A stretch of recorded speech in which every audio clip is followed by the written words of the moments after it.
Michel-Anne, Demey, bonsoir, bonjour.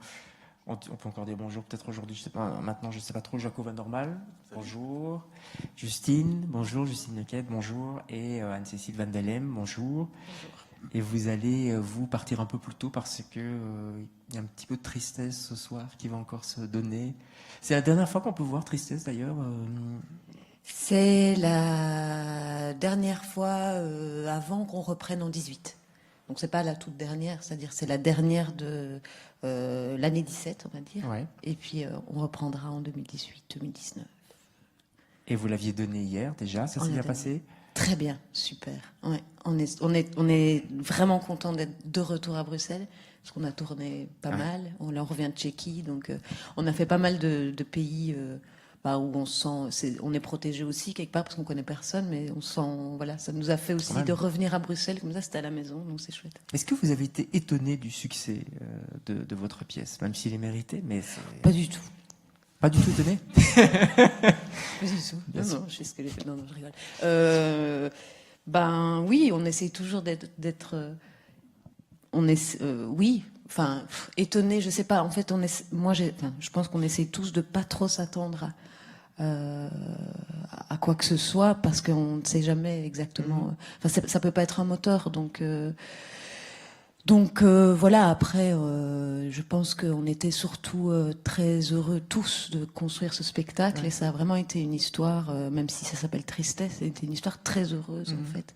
Et donc qui a abouti finalement à une réussite dans tous les sens du terme, c'est-à-dire c'est vraiment une réussite pour l'équipe, c'est une réussite pour les gens qui ont travaillé sur ce spectacle et pour l'entièreté. Voilà, ça pour nous c'est important d'avoir vraiment pu avoir ce processus-là qui au bout est récompensé tout le monde en fait. Oui, mais la reconnaissance du public c'est important aussi, j'imagine. C'est une espèce d'aboutissement. Le succès, vous l'avez connu aussi, vous deux, avec vos deux pièces précédentes. Comment on gère le succès? Jaco, vous êtes un homme plutôt de cinéma, en tout cas à la base. Là, on comprend les entrées, etc. Au théâtre, c'est un peu différent. On le ressent différemment? Oui, parce qu'il faut jouer chaque fois. Donc, si on joue, oui, c'est-à-dire le processus du cinéma, c'est que ça dure très très longtemps, et puis quand le film sort, c'est très court, c'est fini. Ici, le processus est plutôt court, et puis tout d'un coup, pendant des années, on le joue, et c'est un plaisir de le rejouer, de le refaire. Le succès, je ne sais pas ce que c'est. J'ai l'impression que nous, on jette plutôt des bouteilles à la mer. On est toujours content quand quelqu'un la trouve. Et je ne sais jamais pourquoi ça marche, et je ne sais jamais pourquoi ça ne marche pas. Donc quand ça marche, je suis content, et quand ça ne marche pas... J'en profite pour dire que Cold Blood sera rejoué ici... en décembre. En décembre, oui. Est-ce que vous êtes du genre pour terminer avec le succès, à lire les critiques, les journaux, voir un petit peu comment on parle du spectacle ou pas du tout? Anne-Cécile? Oui, je les lis, oui. Je ne suis pas encore... je n'ai probablement pas encore le recul suffisant pour ne pas les lire. Je les lis, oui. Oui.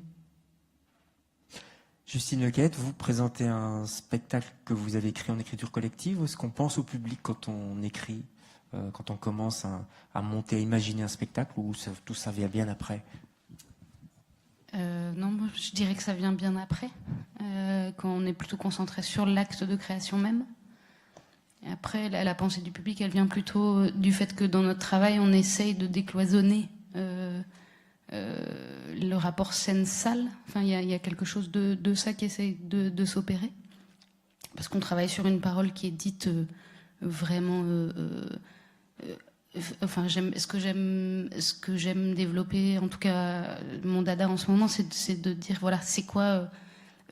pour moi, c'est-à-dire pour moi, dans le théâtre, qu'est-ce qui est important, c'est de raconter une histoire à quelqu'un. Et donc l'idée d'avoir vraiment un acteur un peu dépouillé qui parle directement au spectateur. Frontal, comme ça. Ouais, en tout cas un rapport franc et sain au spectateur, vraiment direct en tout cas. Et du coup on pense au public en essayant de décloisonner le rapport scène-salle. Mais est-ce que c'est pas un peu tout le temps comme ça au théâtre, Michel-Anne, ou même en danse, voilà, il y a des... On s'adresse quand même directement à un public, non? Évidemment, parce que sinon la représentation n'aurait pas lieu. Certes. C'est quand même une drôle d'histoire, cette histoire de quelqu'un qui se met sur des planches avec des autres qui sont là assis à le regarder.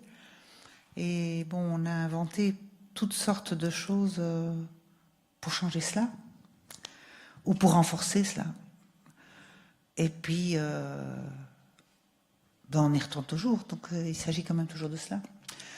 Donc voilà, c'est sûr que c'est important et que c'est un moment magique et de communion. Et voilà, moi personnellement, j'adore, c'est mon métier et c'est ma vie, voilà. Donc c'est... Voilà. Alors, on va partir un peu en Arctique avant que vous montiez pour Tristesse. Donc Arctique, c'est le prochain spectacle qui arrive bientôt ici aussi en présentation. janvier. En janvier, oui. Bah, c'est logique, il fera froid, encore plus froid. Qu'est-ce qui se passe? Qu'est-ce que vous avez avec l'Arctique? J'ai lu que vous aviez été au Groenland faire des repérages. C'est une passion, c'est une attirance pour le Grand Nord que vous avez depuis longtemps? Oui, c'est une attirance que j'ai depuis très longtemps. Et je m'étais interdite, consciemment ou inconsciemment, en tout cas, je m'étais empêchée d'y aller jusqu'à un certain moment donné. J'ai plutôt cultivé l'idée que le fait de ne pas y aller nourrissait beaucoup plus mon imaginaire que d'y aller. Donc au départ, j'ai même écrit un spectacle dont un des personnages principaux, qui était une petite fille, se construisait sur l'idée qu'elle irait un jour. C'était Hammerfest, donc ça c'est la ville la plus au nord, en fait, en Norvège. Et donc souvent j'ai nourri d'abord ce fantasme-là, jusqu'à un moment donné où je me suis dit, en fait là maintenant je vais y aller. Et donc après Tristesse, je me suis très rapidement, j'étais à Avignon et voilà, il se passait ce qui s'y passait. Avignon, c'est un endroit où les choses vont très vite, où on peut très vite être pris comme ça dans tout un côté de la création d'un spectacle qui est plutôt justement la question du résultat, du succès, etc., etc. Et j'avais vraiment besoin, pour me protéger de ça, de me diriger droit dans mon sujet. Donc j'ai pris un billet, j'étais à Avignon, j'ai pris un billet pour le Groenland et je suis partie 15 jours après me retrouver dans mon... Voilà, j'avais besoin de me remettre directement au travail. Puis là, j'y retourne la semaine prochaine aussi. Je suis en processus d'écriture, là, donc j'y retourne encore 15 jours. J'aurais voulu y aller plus longtemps et plus souvent cette année, mais finalement, j'ai pas eu l'occasion. Mais là, je ne l'ai pas vu encore en hiver, parce que j'y étais au mois d'août. Donc là, maintenant, j'ai vraiment très, très envie de le voir en hiver. C'est praticable en hiver? On peut y... En fait, assez étonnamment, c'est plus praticable en hiver qu'en été, parce que il faut savoir qu'au Groenland, il n'y a pas de route. Donc les villes sont reliées entre elles par la mer ou par les avions. Donc par contre en hiver, il y a les chiens de traîneau, il y a les motoneiges. Donc elles peuvent circuler beaucoup plus facilement en fait en hiver qu'en été. Donc les gens sont beaucoup plus connectés. Et moi quand j'y étais, c'est vrai que je m'étais un peu préservée d'y aller d'abord en été. J'avais l'impression que, il y avait la journée perpétuelle, il y avait la lumière, etc. Et ils m'ont tous convaincu d'y retourner absolument en hiver, parce qu'ils disaient, c'est là où on vit vraiment ensemble, en fait. En hiver, c'est le moment où tout le monde sort. C'est le moment où, en fait, contrairement à ce qu'on pense, les lumières sont les plus belles, parce que la neige reflète, en fait, la lune. Et donc, ils disaient, oui, il fait noir, mais il fait pas noir, en fait. Il y a une lumière particulière. Cette lumière-là, je veux absolument la voir. Et puis voilà, ils disent nous le soir on se regroupe tous, en fait on fait des barbecues, il y a plein de barbecues, les lacs sont gelés donc du coup ça devient des grandes places où ils se réunissent. Enfin voilà, il y a l'air en tout cas d'avoir une activité qui n'est pas du tout celle qu'on imagine et que je me réjouis de voir. Ouais. Alors il y a quelque chose qui vous tracasse quand même, parce que le spectacle, ça parle effectivement de Groenland, mais ça parle aussi d'un problème économique qui va peut-être se passer. D'ailleurs, c'est un article de presse qui a déclenché un petit peu qui a titillé votre curiosité, le fameux passage du Nord-Ouest. Oui, il y a plusieurs choses en fait. Le passage du Nord-Ouest, c'est en tout cas, c'est un des enjeux de l'Arctique, c'est-à-dire que le réchauffement climatique rend accessible donc ce fameux passage du Nord-Ouest, qui est un passage qui est vraiment mythique. Il y a eu énormément d'explorations, énormément de bateaux qui sont perdus, il y a plein d'histoires qui sont pas des mythes, qui sont des vraies histoires, et beaucoup de gens qui ont voulu découvrir ce passage du Nord-Ouest. Et puis là maintenant, il se fait que le passage est réellement praticable grâce à la fonte des glaces pendant 2 mois. Et donc il y a une entreprise qui a mis en place le passage du premier bateau de croisière de luxe qui s'appelle le Crystal Serenity, qui franchit ce passage du Nord-Ouest pour la modique somme de 25 000 euros, plus 25 000 euros d'assurance, donc 50 000 euros par personne. Donc on peut pas être seul, donc si on est seul, c'est 100 000 euros. J'ai à un moment donné pensé le faire, mais j'étais seule, donc je devais payer le double. Voilà, bon, ça c'est notamment une grosse inquiétude. C'est pas que ce bateau-là, c'est un phénomène qui est qu'à partir du moment donné où des nouvelles voies s'ouvre et que la navigation devient exponentielle, on prend évidemment des risques de marée noire, etc., qui sont des dangers dont on sait qu'on ne peut pas intervenir dans l'Arctique. Il y a plein d'endroits dans lesquels on ne peut pas intervenir en urgence. Donc, s'il devait y avoir une marée noire, il n'y aurait pas de possibilité de l'arrêter. Idem sur la question du rejet des eaux usées, etc., etc. Les gens sont inquiets là-bas? Alors, c'est ça qui m'a intéressée, c'est que les gens ne sont pas inquiets. C'est compliqué, c'est une position qui est très compliquée, mais qui est très intéressante. C'est que moi, je suis allée avec ma vision un peu européenne de la catastrophe du réchauffement climatique et ces pauvres petits Groenlandais qui en souffrent. Et en fait, quand je leur ai posé la question, la plupart des gens, pour eux, c'est une aubaine, ce réchauffement climatique. D'abord parce qu'il faut savoir que le Groenland, avant, s'appelait le Groenland parce que c'est Greenland, c'était le pays vert. C'était pas du tout, le climat n'était pas du tout le même. Et il y a eu une grosse période de glaciation qui a fait notamment que les Vikings ont disparu. Enfin, on ne sait pas ce qu'ils sont devenus réellement. Et donc, pour eux, quelque part, déjà, c'est un juste retour des choses. C'est un cycle. Deuxièmement, le réchauffement climatique leur permet de développer d'autres choses. C'est-à-dire qu'ils ont accès, et là, c'est là le gros problème, et je dis, c'est pas facile pour eux de le dire. C'est un débat c'est une discussion qui est intéressante à avoir, mais ils le disent pas aussi facilement. Il y en a qui le disent très facilement. Mais donc, il faut savoir que la fonte des glaces, le Groenland, c'est 80%, ce sont des l'inland ice, donc ce sont les glaces perpétuelles. 20% seulement du pays est habité, et sur ces 80%, c'est en train de geler, de dégeler, et donc le dégel permet d'avoir accès à toute une série de ressources naturelles, du gaz, de l'uranium, des terres rares, aussi du pétrole dans l'Arctique, des minerais, enfin énormément de choses. Or, le Groenland a besoin de relancer une économie, parce que le Groenland est autonome, il est semi-autonome depuis 2009, mais il n'est pas encore indépendant. Il veut être indépendant. Enfin, c'est une question. Ils ne savent pas s'ils veulent réellement. C'est le Danemark, en fait, pour l'instant. Oui, c'est une région autonome du Danemark. Et donc, mais ils ont leur gouvernement, et simplement le Danemark dirige encore la politique extérieure, la défense et la justice. Bref. Donc, ce réchauffement climatique permet, en fait, de faire venir des investisseurs. Et la question de l'indépendance est une question économique. C'est-à-dire qu'ils n'ont pas les moyens, maintenant, de développer leur indépendance parce qu'ils n'ont pas d'économie. Donc, le fait que tout d'un coup, la fonte des glaces rend accessible des ressources naturelles intéresse évidemment de nombreuses à intéresser surtout, intéresse beaucoup moins maintenant, mais a intéressé énormément beaucoup d'entreprises qui sont venues faire des explorations au Groenland. Et du coup, il y a eu comme ça un espoir qui s'est nourri de se dire, bah tiens, en fait, on va créer une économie et donc on va devenir indépendant. Voilà, moi c'est un peu autour de toutes ces questions-là. Donc c'est pas résolu en fait. Déjà la question de leur indépendance, elle est pas résolue parce qu'ils savent pas s'ils la veulent, s'ils la veulent pas, et si finalement c'est réellement une bonne chose ou pas. Et la question finalement des effets du changement climatique reste.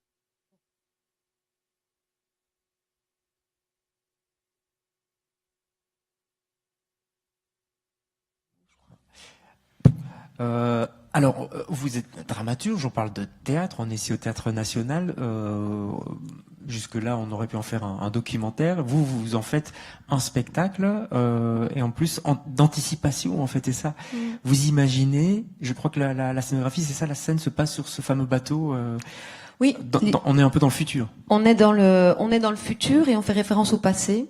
Donc on est dans 2025, au moment où la pièce a lieu. Et on va dire la temporalité est entre 2025 au présent et un événement qui a eu lieu sur ce bateau au moment de son inauguration en 2015. Et on passe,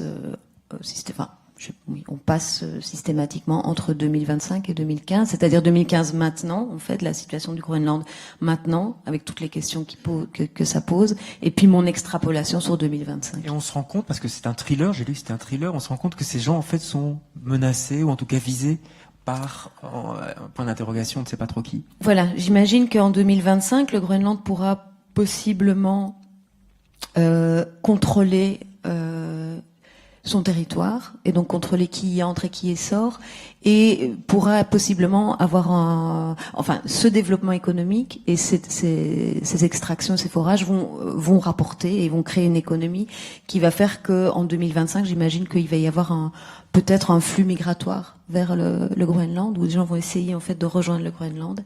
Et donc dans mon histoire, c'est 7 passagers qui montent à bord de ce bateau qui n'est plus un bateau, parce qu'il a eu un accident, et donc il a eu un accident le jour de son inauguration, et donc là il est tracté du Groenland pour revenir du Danemark pour revenir au Groenland. Il va être transformé en hôtel pour les touristes fortunés, et donc monte sur ce bateau clandestinement 6 personnages.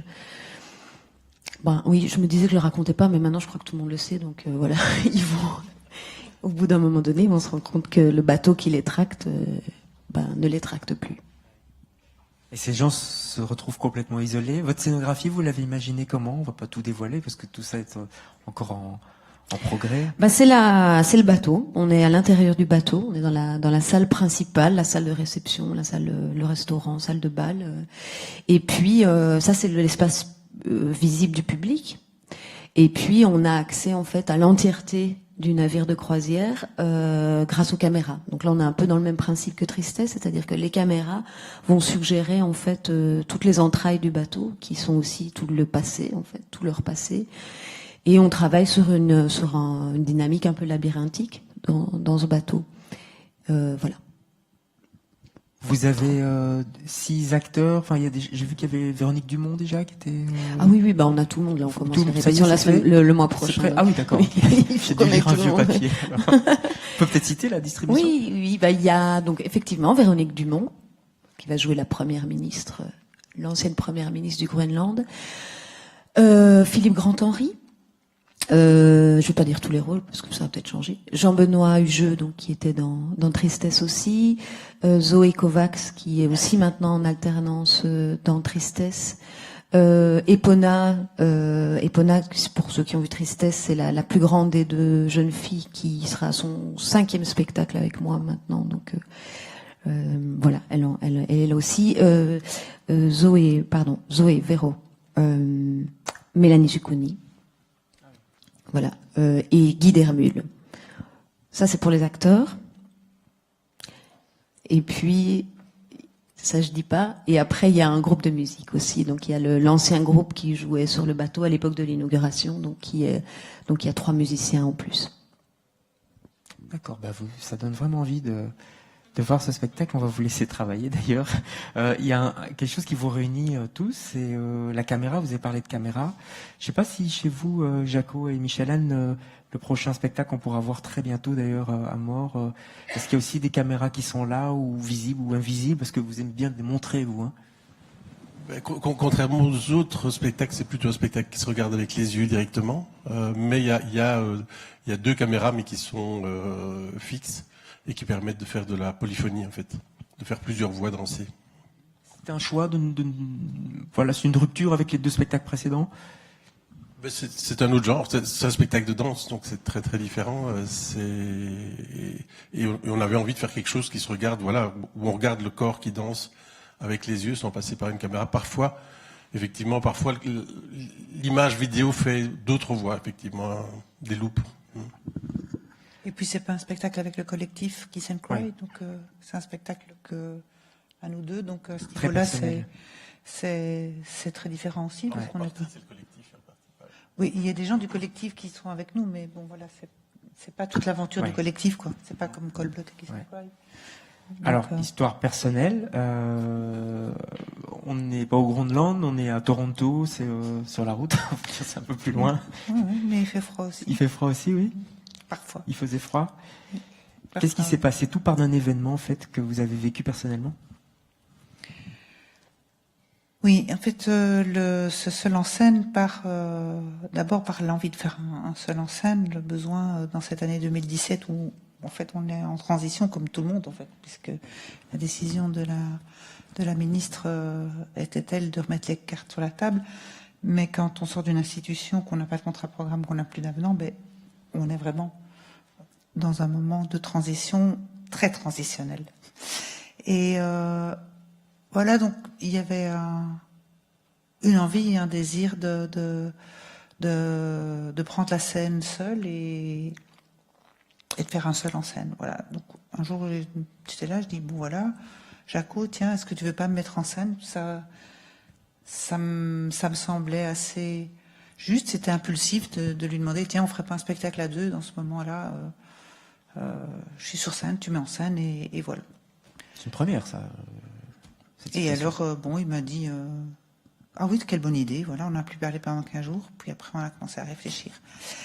Et donc après qu'on a commencé à réfléchir, on a eu cette idée de ce moment que j'ai eu qui était assez intime, que lui a vécu d'extérieur et moi de l'intérieur. Donc oui, une expérience, on appelle ça de mort imminente. Voilà, donc j'ai eu un choc thermique très fort quand j'ai fait une balade trop longue en tournée sur la plage de Toronto à -38. Et ben, le lendemain, -38? Oui, voilà, j'ai été un peu imprudente. Oh non, c'est pas ça que je dis -38, c'est énorme. J'étais bien équipée pourtant, mais bon, voilà. Et voilà, j'ai été promenée trop longtemps et bon, donc mon corps a eu un choc et la nuit qui a suivi, j'ai eu de la fièvre et tout ça. Puis le lendemain, on devait partir à Montréal et à l'aéroport, ben, je suis tombée sans connaissance et c'était pas, j'ai pas rêvé, c'était pas une perte. Voilà, c'était clair que j'étais là-bas et que depuis ce moment-là, puisque je suis revenue, puisque je suis là, les choses sont différentes. Donc voilà, le désir de partager ça, de travailler à deux à partir de là. Et puis, à presque 60 ans, me retrouver seule en scène et faire un spectacle de danse, mis en scène par Jaco, je crois que ça veut dire, en soi, déjà, dans tout le trajet, pas mal de choses. Et parler de ça aussi, de ce moment-là, qui est ce moment, dans cette année de transition, tout ça rebondissait bien, quoi. Voilà. Pourquoi ça s'appelle Amor, Jaco? Parce qu'il fallait choisir un titre avant de faire le spectacle, comme d'habitude. Non, mais allez. Parce qu'il y a amour à mort. Oui. Ouais. Non, mais dans Amor, il y a mort aussi. C'est parce que quand elle décrit son expérience, elle décrit, mais tu la décriras mieux que moi, peut-être, que c'est plein d'amour. Ben voilà, c'était un lieu où j'étais, où c'était, où il y avait toutes les personnes plein d'inconnus, mais plein de personnes que je connais qui comptent pour moi. Tout le monde était là, de ceux qui sont morts, ceux qui sont pas encore nés, mais que je sais déjà qui comptent. C'était toutes des femmes. Et puis surtout, c'était, il y avait une lumière blanche et tout ça, mais surtout, c'était un espace de communication, d'amour, mais c'était d'une force, l'amour, mais d'une force que je peux pas décrire. Communication d'amour, chaleur d'amour, tout était, mais... Et puis aussi un sentiment de voilà, enfin, c'est ça, c'est juste, c'est là. Et puis, comme j'ai demandé à Jaco de le mettre en scène, c'est encore une histoire d'amour aussi. Voilà, alors j'avais pensé à encore une histoire d'amour comme titre. Et j'avais proposé à Jaco, il me dit « Ah oui, c'est bien, oui, c'est bien. » Et puis, il y a Thomas Gunzik qui vient chez nous et j'ai dit « Tiens, notre prochain spectacle, ça sera encore une histoire d'amour. » Il dit « C'est marrant, tiens. Je viens d'écrire une pièce qui va se jouer au Sainte-Anne, c'est encore une histoire d'amour, c'est le même titre. » Je dis « Ah bon, ben on va changer. » C'était déjà pris. Et ils vont jouer là maintenant. Donc heureusement que c'est quand même pas mal qu'on ait changé, quoi. Ou alors, vous aurez bien encore une histoire d'amour. Encore, ouais.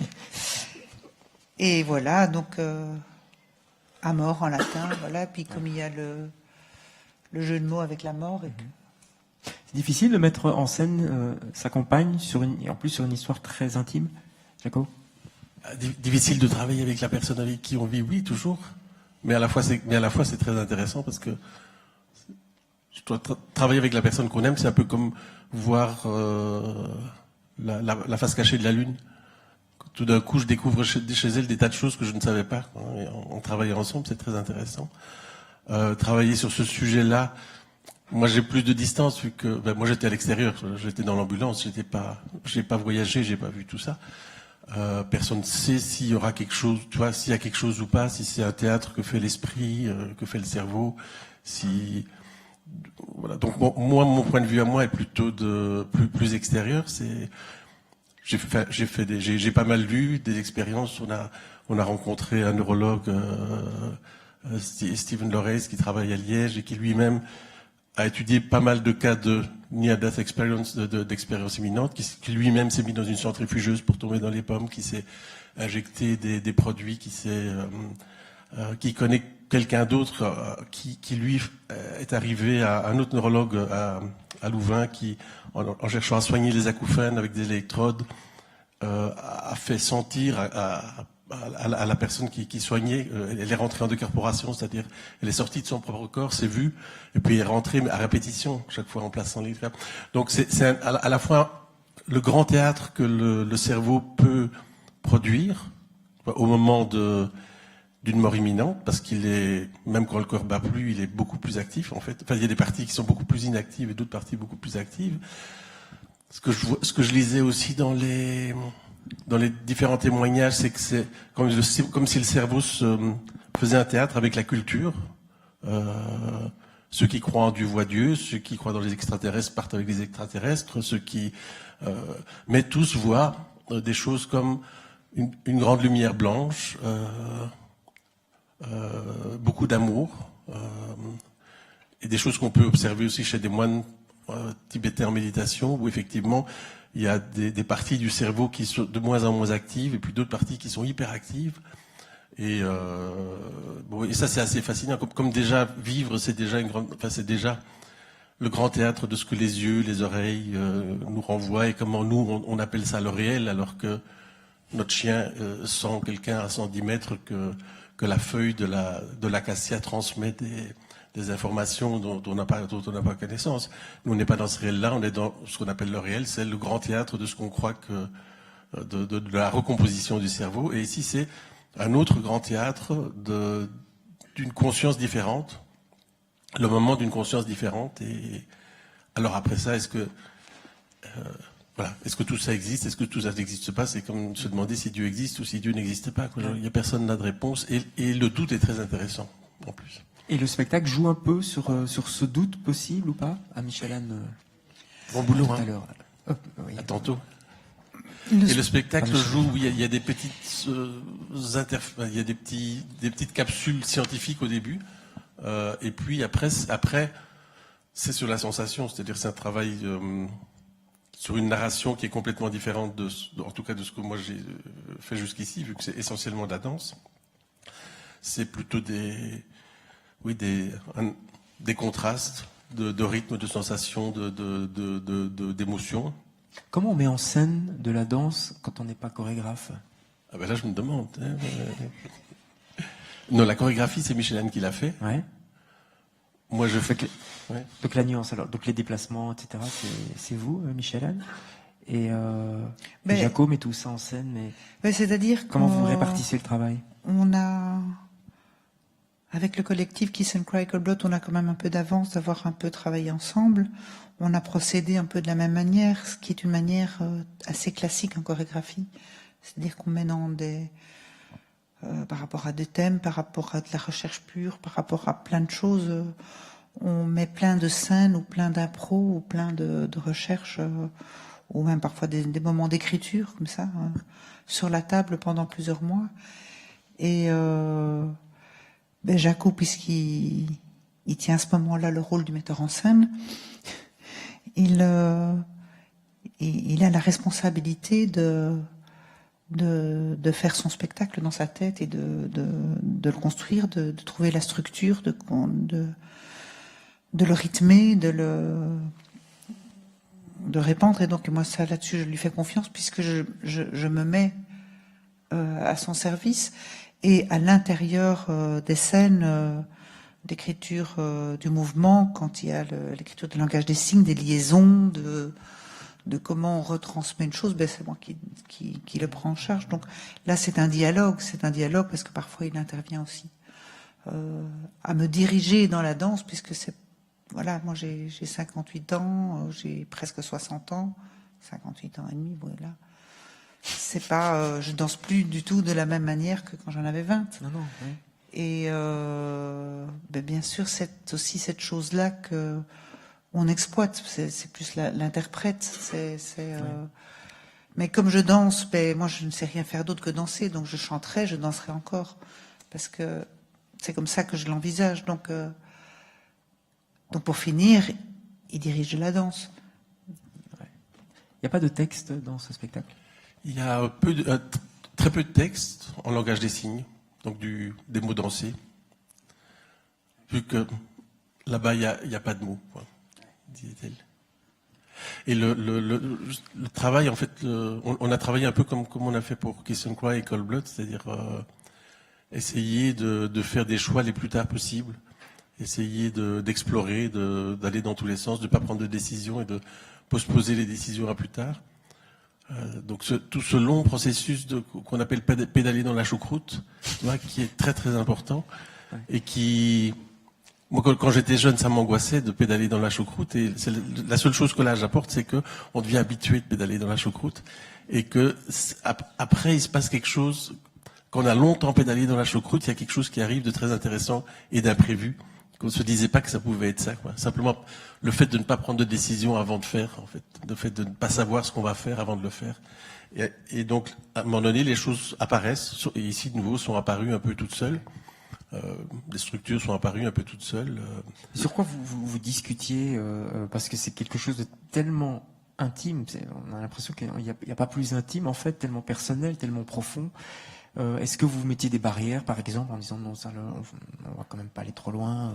Non, on discute pas, en fait. Où étaient vos frontières? Il n'y a aucune barrière. Parce que s'il y a des barrières, c'est embêtant. Donc il n'y a aucune barrière. La seule barrière qu'il y a, c'est que Jaco n'aime pas travailler quand il mange, quand on est à la lumière, quand on se lève le matin. Ça, il reste plus grand-chose, alors. Non, voilà. Donc on ne papote pas. Ouais. On fait. Vous travaillez à la maison, sans indiscrétion? Comment ça se passe? Mais cette fois-ci, très peu. Cette fois-ci, très peu. Mais on a beaucoup été dans le studio, puis on a échangé des choses, puis des mots. Donc Fatou Traoré était l'assistante chorégraphique, mise en scène, le coach lévitation. Et puis il y a moyen d'en parler sans en parler, vraiment. Et la danse est experte pour ça, c'est-à-dire que on met une musique, on fait des choses, et puis on se comprend. On parle d'un bouquin, on parle d'une couleur, on parle. Moi, je suis synesthète, donc on commence à me connaître. Hein.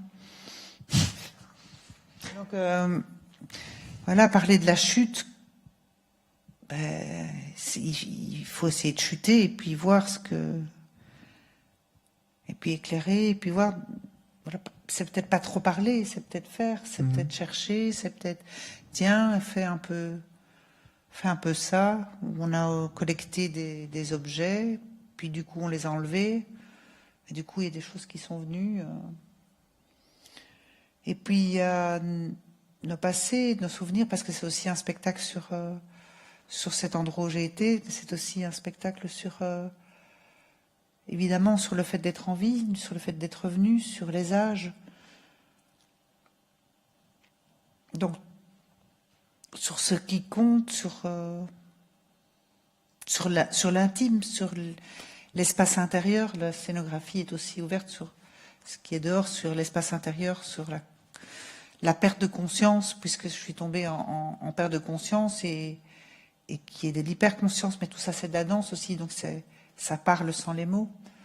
Et la danse parfois, ce ne sont pas des mots, mais c'est très bavard quand même. Vous riez, Vous comprenez? Jaco, tout à fait. Il y a une forme de. J'ai l'impression aussi qu'il y a que vous n'aimez pas trop parler, que la danse, c'est pas un refuge, mais c'est une façon de vous exprimer à vous, c'est votre façon à vous de dire parfois des choses. Ah, mais totalement. Moi, la danse, elle n'est pas du tout, pour moi, dans mon sens, elle n'est pas du tout abstraite. C'est une interprétation très dramatique et qui très très porteuse, et c'est un vrai. Mais bon, elle ne dit pas des choses précises qui n'ont qu'un sens. Elle va et elle touche, donc c'est vrai que ça ouvre l'imaginaire peut-être de celui qui la regarde différemment que des mots, en fait.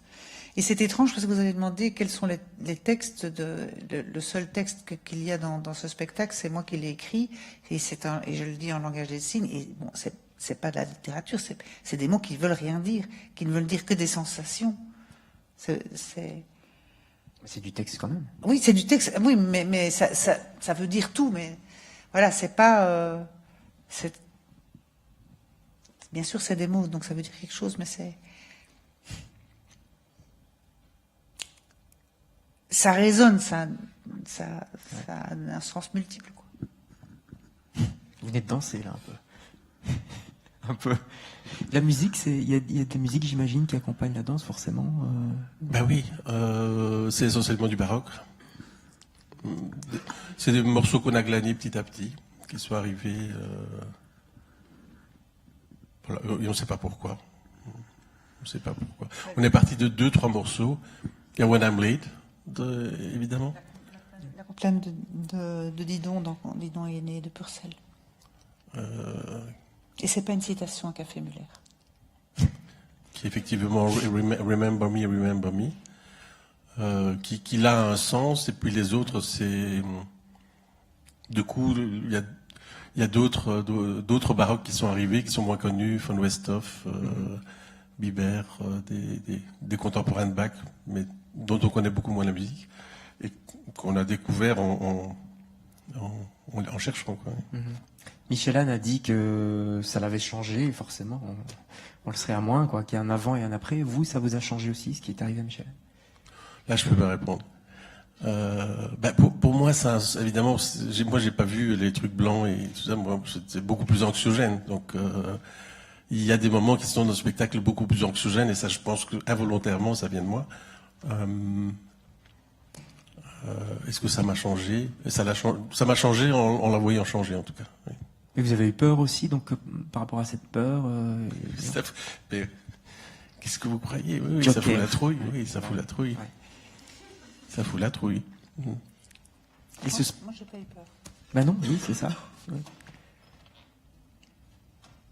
Bon, on va voir le spectacle, hein, maintenant. C'est ça qu'on va voir. Hein. Mais dans le spectacle, ça vaut pas la trouille. Non.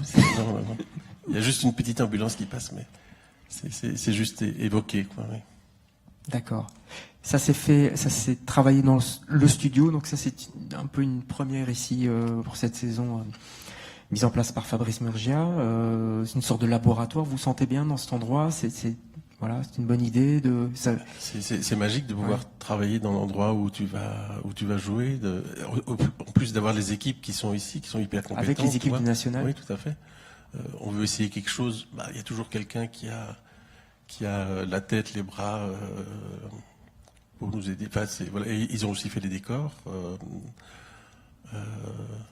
les costumes, tout à fait. Donc non, c'est une vraie collaboration. On voit beaucoup mieux à ce que ça va devenir en fait que qu'en le faisant de façon isolée. Parce que vous êtes déjà dans l'endroit, c'est ça? Oui, et puis après, c'est une démarche qui est, comme il dit, très belle, c'est d'être dans une maison, de venir un peu, d'être là, puis après de déménager, d'aller à Chalon pour m'entraîner pour la lévitation, puis de revenir merci au Théâtre National d'avoir dit oui, parce que sinon ça se faisait pas, parce que moi j'ai décidé ça très très tard de faire ce lot. Donc et comme je disais, en sortant d'une institution, comme on ne sait pas où on va, pour le moment il n'y a rien. Donc la compagnie elle est en stand-by d'attente, oui, et donc et si le Théâtre National n'avait pas dit welcome pour cette création, et puis après Mons aussi et Namur. et puis une petite participation du KVS et Toronto. Voilà, en coproduction, ça, mais c'est eux qui ont dit, voilà, on le fait, c'est les premiers, et qui ont vraiment été, même très tard, prêts à faire en studio et à accueillir pour les répétitions et tout ça. Donc, oui, sinon, c'est tout simplement, ce spectacle n'existait pas. On n'a pas de studio, on n'a pas de lieu. Ouais. Vous avez toujours bon espoir pour votre compagnie, ou où est-ce que vous en êtes, sans rentrer dans les détails, mais des négociations, mais...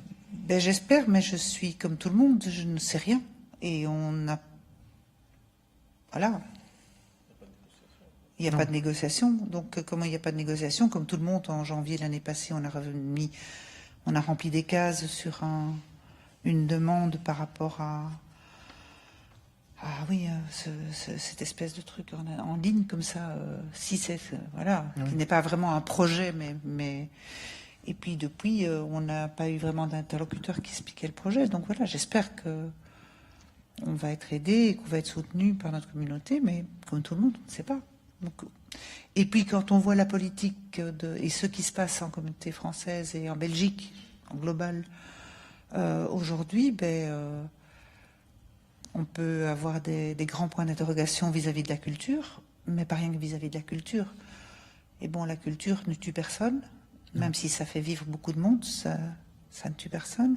Mais par rapport à l'éducation, par rapport à ce qui se passe avec les émigrés, par rapport à la santé, par rapport à la recherche, enfin, c'est costaud, quoi, ce qui est en train de se passer pour le moment. Donc, moi, ma compagnie, bon, oui, comme tout le monde, on est un peu un grand point d'interrogation, et on espère, mais je crois qu'on n'est vraiment pas les seuls.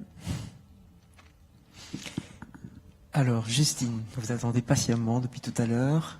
Vous, c'est tout à fait une autre démarche. C'est une écriture collective, le spectacle que vous allez présenter, à partir d'un film de Jean Rouch, c'est ça, et Edgar Morin, oui, Chronique d'un été, voilà. Qu'on avait un peu oublié d'ailleurs, dans les années 60, je crois 1960 même, ce film a été tourné. Qu'est-ce qui vous a attiré dans ce film? Qu'est-ce qui m'a attiré dans ce film? C'est très particulier.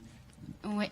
Alors, donc c'est un film, pour le décrire, c'est un film où Edgar Morin et Jean Rouch vont simplement interroger les gens dans la rue, et un peu plus en particulier quelques personnes plus en profondeur, sur la question comment vis-tu? Est-ce que vous êtes heureux? Donc c'est une question qui a priori paraît très très simple et qui révèle en fait énormément dans les réponses, qui m'a très très fort touchée. Je l'ai vu il y a plus de 10 ans, moi. Donc et je sais que j'ai vu ça, j'avais 20 ans, et ça m'a vraiment fort touchée. Pourquoi? Parce que j'y reconnaissais, donc sur une époque que je n'ai pas vécue, j'y reconnaissais ma situation, donc de jeune à l'époque dans laquelle je vis aujourd'hui. Et je me suis dit, tiens, c'est intéressant de voir ce parallèle-là, sachant que les années 60, donc c'est le moment où la société de consommation prend vraiment son ampleur, etc. Et aujourd'hui, ça n'a fait que s'empirer. Donc d'aller retourner à la racine de c'est quoi la parole de ces gens-là, ça m'a intéressée. Donc le bonheur était déjà compliqué dans ces années glorieuses, comme on disait. Ouais, et puis après il y a une autre chose qui m'a qui m'a alertée sur ce film, c'est donc Jean Rouch et Edgar Morin n'interrogent pas n'importe qui non plus. Au départ, ils partent dans la rue, et là c'est plutôt libre, mais quand ils interrogent des personnes en particulier, ils s'intéressent à un milieu plutôt de gauche et universitaire. Et donc on sent un pré-mai 68 très très fort, et on sent que les gens sont en interrogation, ils sont en train de se réveiller, de se questionner pour un futur changement. Et ça, je trouve que c'est une énergie dans le film qui est belle et qui m'intéressait aussi. Ça m'intéressait de reposer la question, et aujourd'hui, où est-ce qu'on en est dans cette question-là, de faire changer les choses, etc. Alors vous n'avez pas fait un film, puisque vous êtes metteuse en scène, pardon. Vous faites du théâtre, donc il a fallu transposer ça au théâtre. Est-ce qu'il y a des morceaux de film? Comment ça s'est passé? Comment vous avez mis tout ça ensemble? Alors oui, il y a des morceaux de films qu'on a sélectionnés et qu'on reproduit en direct sur le plateau. Et puis il y a toute une partie, donc le spectacle se fait en 2 parties. Il y a une partie qui sont les années 60 avec la reproduction de certaines scènes du film, et une seconde partie qui sont plutôt les années 2017, sur lesquelles on a travaillé à partir de qu'est-ce que ce film nous faisait et comment, voilà, quel écho en nous aujourd'hui en 2017. Et sur la première partie du film, on a donc travaillé à la reproduction de scènes, et entre deux, on a travaillé à rêver.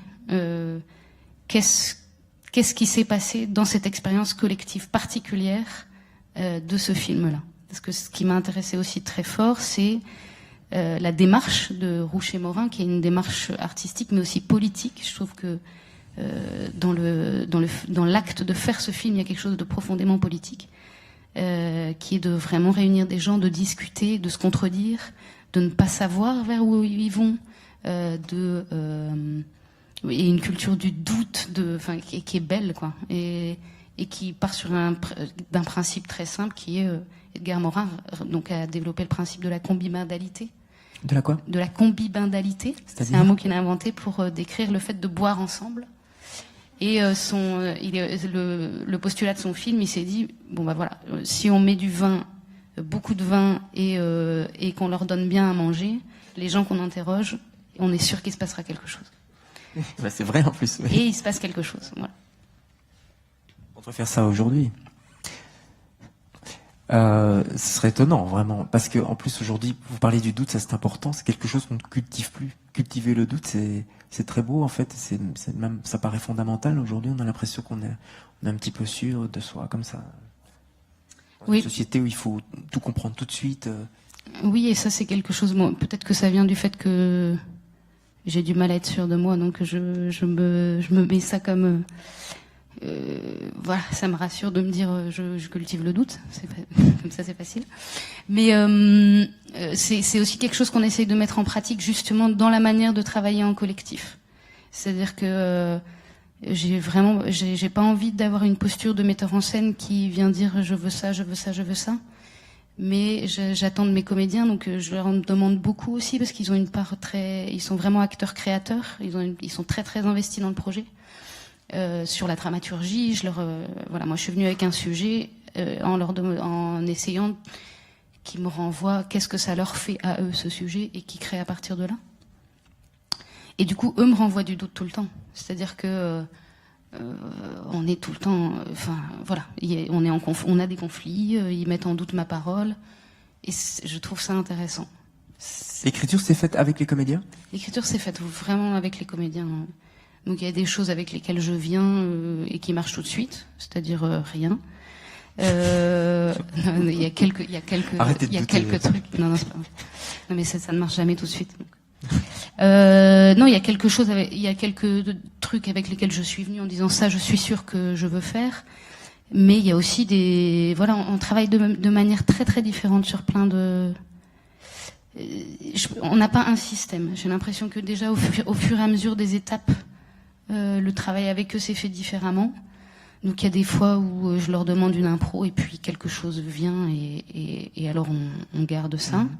Et il y a des autres fois, on se met tous collectivement à la table. Enfin, il y a des fois, c'est moi qui écris, qui vient et qui leur donne. Il n'y a pas trop de règles, en fait. On essaye de réfléchir ensemble à qu'est-ce qu'on a envie de raconter, qu'est-ce qui manque. Et à partir de ce qui manque, alors on essaye de trouver la meilleure solution pour combler ce trou. Et vous êtes connecté avec l'actualité, la réalité qu'il y a autour de vous, ce dont parlait Michel Anne tout à l'heure, je sais pas, la question des réfugiés, voilà, l'environnement politique qui devient extrêmement complexe, parfois débile. Est-ce que vous êtes connecté avec ce qui se passe autour ? Vous voulez dire dans le spectacle ou... Oui, dans l'écriture, dans ce que vous avez montré. Oui, beaucoup. Se poser la question du bonheur, c'est intéressant. Enfin, c'est-à-dire que ça m'a semblé aussi fondamental de la reposer. On a l'impression, donc nous, ce que j'appelle la repolitiser. J'ai l'impression que c'est important de repolitiser la question du bonheur aujourd'hui parce que aujourd'hui elle est accaparée par les politiques, elle est accaparée par la publicité. On nous dit que pour être heureux, il faut se lever très très tôt. Je viens encore de voir un article qui dit que pour être heureux, il faut se lever très très tôt à 5h du matin, aller courir et se coucher pas trop tard. Enfin, voilà, on nous dicte sans cesse. La valeur travail est devenue aussi, au niveau d'un point de vue politique, quelque chose déterminé. Enfin, on nous dit si tu travailles, tu seras heureux. Il faut travailler plus pour gagner plus, parce que gagner plus, ça rend heureux, etc. Donc effectivement, on est obligé de se confronter à l'actualité. J'ai perdu mon fil. Non, mais voilà, vous avez répondu. Super. Oui, enfin, je me semble. Hein. Le bonheur, c'est quoi? Parce que c'est tout et rien en même temps. C'est une espèce de bulle. Pour vous, c'est quoi? Ah, la question. Ah ouais, bah oui. C'est bien pour ça qu'on s'y est attaché.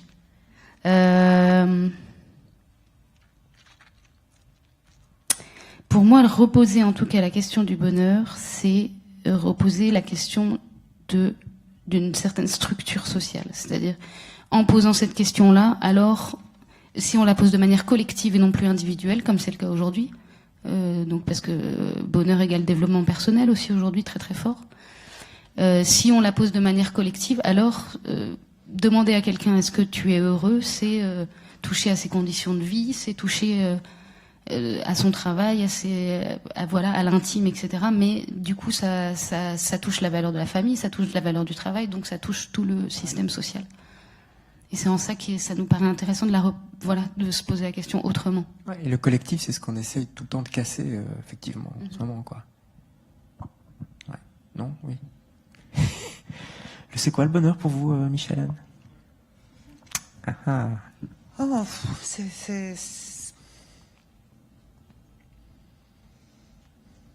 Roulement de tambour. Mais ça dépend de quel côté on pose la question. Si s'il a été média pour moi intimement, je dirais, j'ai beaucoup. C'est une musique, c'est un rire d'enfant, c'est une lumière. C'est peut-être l'endroit où j'ai été me balader aussi. Ouais. Mais c'est aussi d'être le matin au petit déjeuner avec mon petit-fils ou d'être avec mes chats c'est en fait avoir accès à tout ça avec moi-même, avec quelque chose de simple et de pouvoir être débarrassé de tout le reste et de pouvoir avoir la simplicité d'y avoir accès. Ce qu'on sent aussi dans Cold Blood et vos autres spectacles, hein, cette espèce de recherche du bonheur, et même vos films. Personnellement, il y avait une définition que je trouvais assez amusante qui disait le bonheur, c'est être content souvent. Ouais, c'est pas mal. Ça y met à l'espèce de fragilité que content, c'est quoi, et puis souvent, c'est combien, tu vois. Donc ça me C'est pas mal. Mais c'est une fait comme question à Michel-Anne, je laquelle termine par un geste et je... c'est une question à laquelle il est très difficile Ah bah de oui. répondre, hein, de toute façon. Bien sûr. Il faut aller voir le spectacle, on aura peut-être la réponse. Le titre est très beau, je trouve.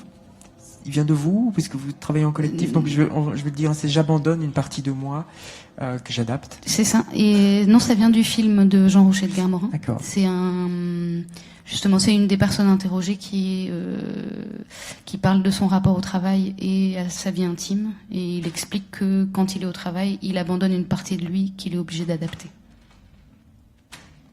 Vous aimez les titres longs, j'ai l'impression, hein, parce qu'il y a un... Ça fait rire certaines personnes, c'est vrai, non? Autant tout à l'heure, Anne-Cécile Dallem, c'était court, hein, Arctique, Tristesse. Vous, c'est plutôt long.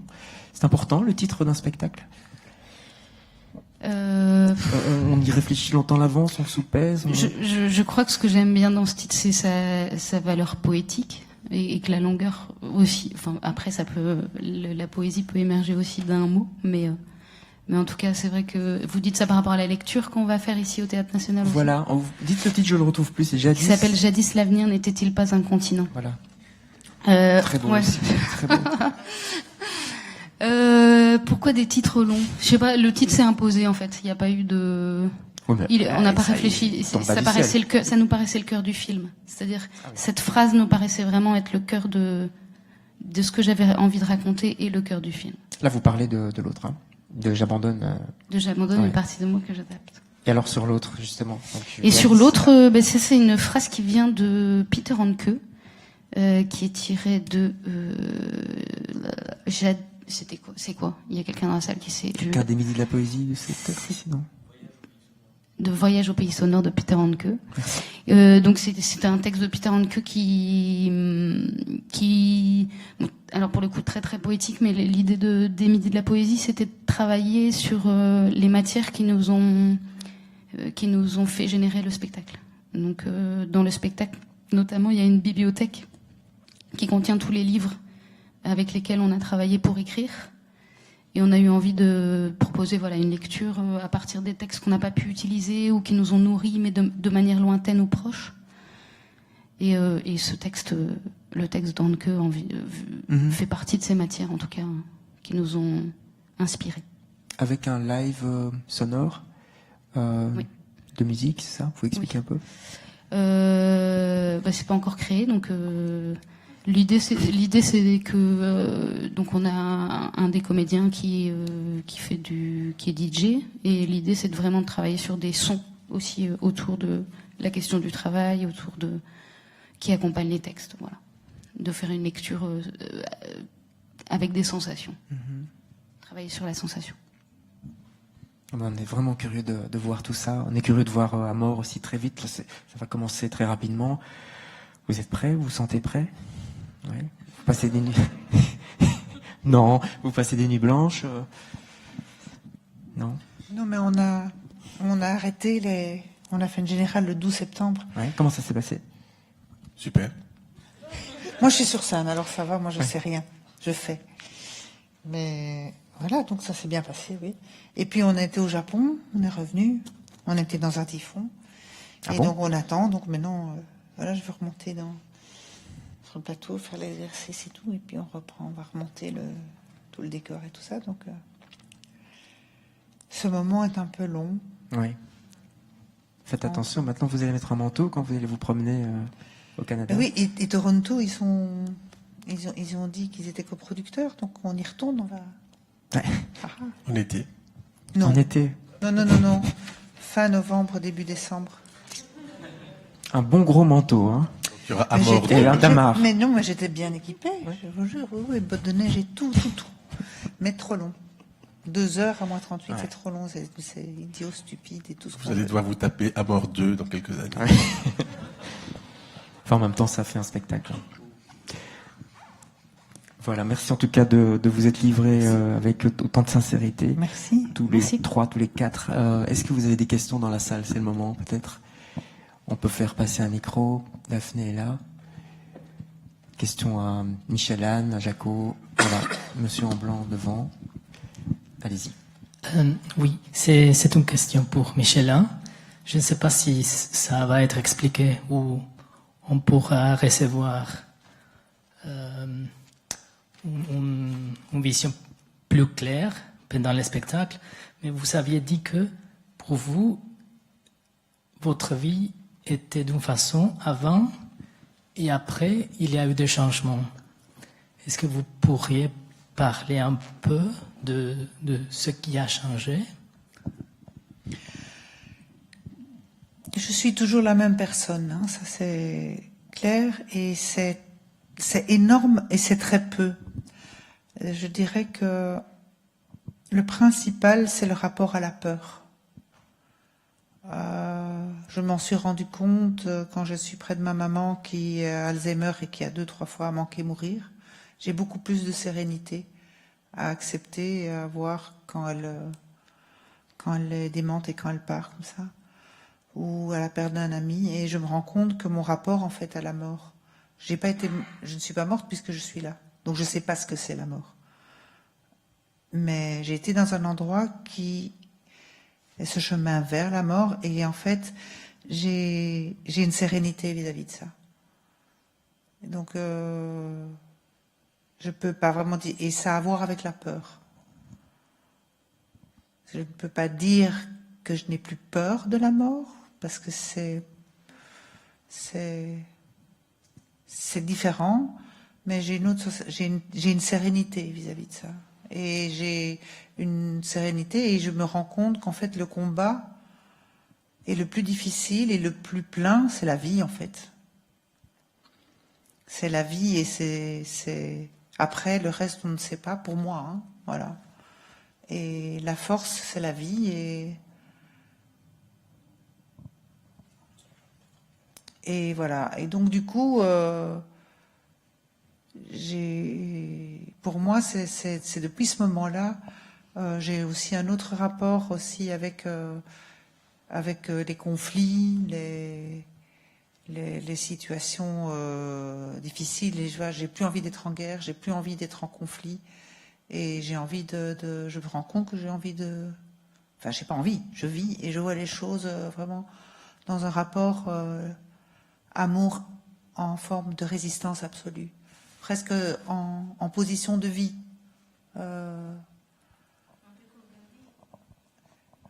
Oui, si on peut dire philosophiquement, c'est un respect, amour, et je dirais amour, parce que le mot amour résonne plus que respect. Et ça inclut la compréhension de l'autre. Alors, je ne vais pas supporter prendre des coups, je vais pas supporter, je sais encore même être en colère et tout ça, mais c'est vrai qu'il y a... toutes ces choses-là sont nettement différentes. Voilà. Merci. Tout rapidement, à votre avis, l'être humain a besoin d'une expérience comme celle-là pour avoir ce type de changement, ou est-ce qu'on peut le ressentir d'une autre moyen, d'une autre façon? Mais il paraît que, visiblement, que certaines formes de méditation ou